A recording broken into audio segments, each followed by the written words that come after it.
guys, belakang saya KWSP. Hari ni alhamdulillah abang balik kita mendapat tempahan di bangunan KWSP Jalan Raja Laut di KL. Depan KWSP ni bangunan di BKL lah.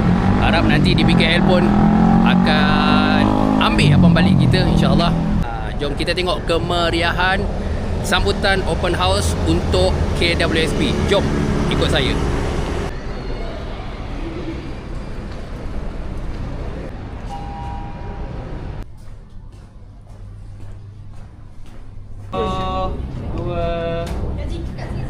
Kambing dah siap.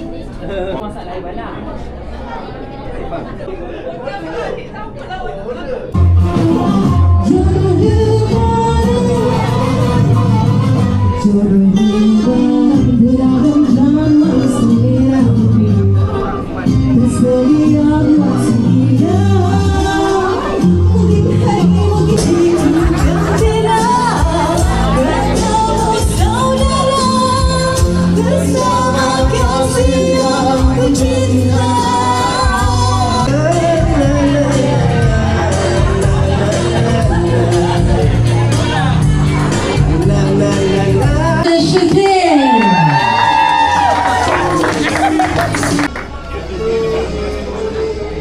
Encik Hussein dan juga Puan Azlinda.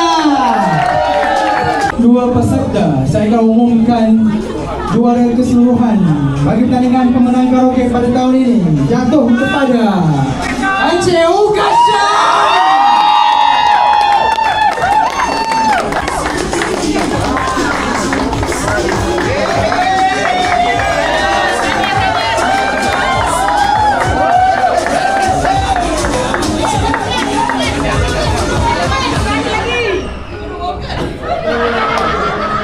Puan Liza merupakan sebagai naib juara bagi pertandingan karaoke sambutan raya Kuala Lumpur 2020. Tengok memang betul-betul meriah kan sambutan hari raya KWSP di KL. Ada pertandingan karaoke kan. Memang meriah lah.